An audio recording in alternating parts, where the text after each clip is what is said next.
Today's the day that we entered Adar Bet, the second Adar this year, because it's a leap year and it is the month where we celebrate the holiday of Purim. Jews around the world now are starting to get ready to march towards Purim and to once again hear the story of the Megillah. Purim's the story of an evil ruler named Achashverosh and his second in command, whose name was Haman. But you could argue that Haman was the real power in Persia. Throughout the scroll of Esther and through the tractate of Megillah in the Talmud, there are many descriptions of Haman's incredible power, his unrivaled wealth, and the large sway that he held over Achashverosh. And when Haman in the scroll of Esther requests to kill all of the Jews, he offers Achashverosh a tremendous amount of money for each Jew. Now that's how much money he had. He had enough money that he could compete with the king. The king refuses his money and says, take the Jews and take the money, because Achashverosh had little value for the Jewish community. When you put it in this perspective and you think how rich and powerful Haman was, you could surmise that he had it all. That his riches and his power should leave him pretty content. His influence was dramatic. His word carried great sway in the Persian Empire, an empire that governed over 127 other provinces. And still, with all of that power, with all of that influence, with the summer home and the yacht and the country club, he still was not content. You see, Haman was a narcissist. And one of the symptoms of narcissism is an obsession with what you don't have.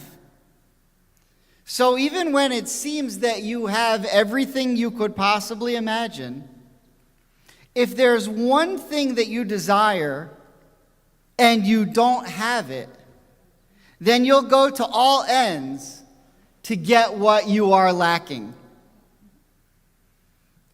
Haman had the respect of everyone in Persia, except Mordecai, who refused to bow down to him because he was a Jew, and Mordecai came from a tradition where you didn't bow down to people, you bow down only to the one God. This infuriated Haman to no end. And if he couldn't have the respect of that one Jew, if Mordecai's obedience was unattainable, then Haman would make it so that nobody who thought like that would ever exist again. In this insane way of thinking, he was willing to endanger or risk his incredibly high quality of life simply to get the one thing that he couldn't have. In chapter 5 of the scroll of Esther, it's not a long scroll if you're reading through the book of Esther. In chapter 5, Haman comes home to his wife and to his kids, and he tells them of this promotion that he's gotten to become second in command of all of Persia. He tells them how rich he is and how powerful he is. But then in chapter 5, verse 13, there is a verse that's so incredible. It's so incredible that when you hear it, you say to yourself, was that verse always there? What does he say? He says, Enenu shavali. All of those riches and everything that I had, it's worthless to me. Really? This man who spent his whole life gathering his fortune that he was so proud of, says in chapter 5, verse 13 of the scroll of Esther, Einenu shavali. It doesn't matter to me. I don't care about the money. What does he say? He says, yet all of this means nothing to me. Every time I see that Jew Mordecai sitting in the palace gate, his fragile ego nearly led to the destruction of an entire nation, of our nation, because we were the one thing that he couldn't have. Our ancestors wouldn't bow down to him. You know, the Shabbat before Purim, which is coming in a couple of weeks, is called Shabbat Zachor. You know the word Zachor, remember. Because we are commanded to remember the evil nation of Amalek and what they did to us after we crossed the Red Sea. They attacked us for no reason. What does Amalek have to do with Purim?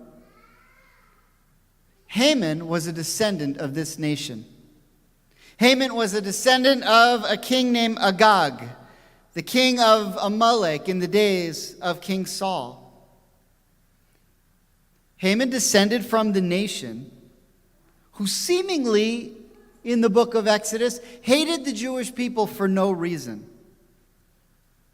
But in retrospect, once we get to learn who Haman is and why he hated the Jews, we think maybe there might have been a reason why Amalek attacked us after we crossed the Red Sea when we were tired and weary. The Jewish people had the one thing that Amalek could never have. The Jews had a real relationship with God. And what does that mean? It means that Amalek was a narcissist nation that couldn't see beyond their own needs and cared only about themselves, but the Jews were developing a tradition based on real purpose beyond themselves. That was something that Amalek could never attain nor understand. And so they attacked the Jews when they left Egypt, just as Haman tried to attack the Jews in Persia. The contrast to Haman is Mordecai, the one who cares about his people, the one who also cares about other people. He was the descendant not of Amalek, but of Abraham.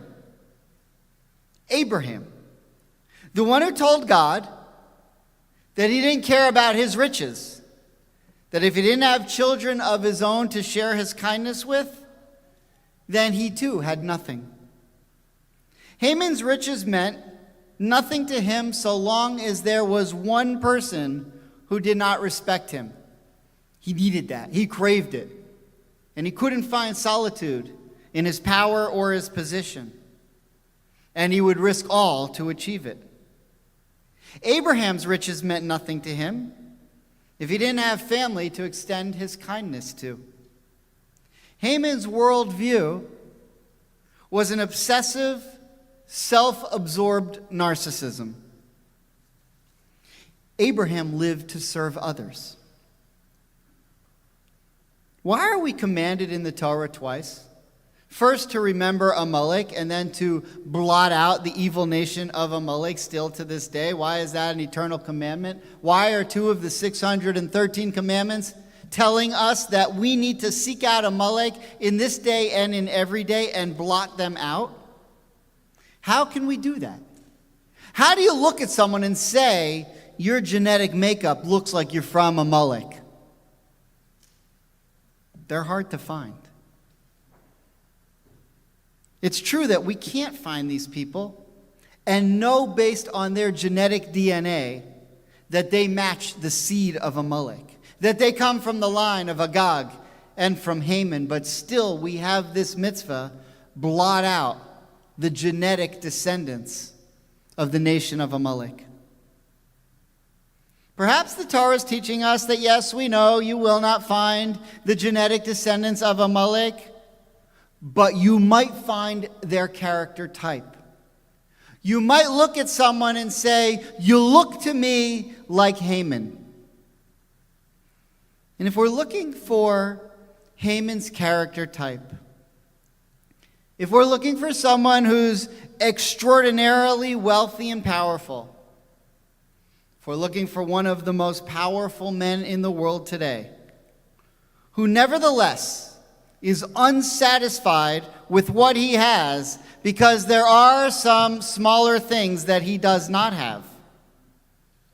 If we are looking for a ruthless narcissist willing to destroy an entire nation because of some small slight to his fragile ego, if we're looking for a man who sees across his border a Jewish man that represents the kindness of Abraham and Mordechai,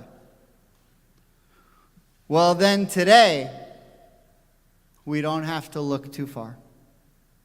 We are commanded to wipe out and obliterate the name of Haman today, because the modern day Haman still exist, and their fragile egos and obsessive self-obsession are as dangerous to the world as ever.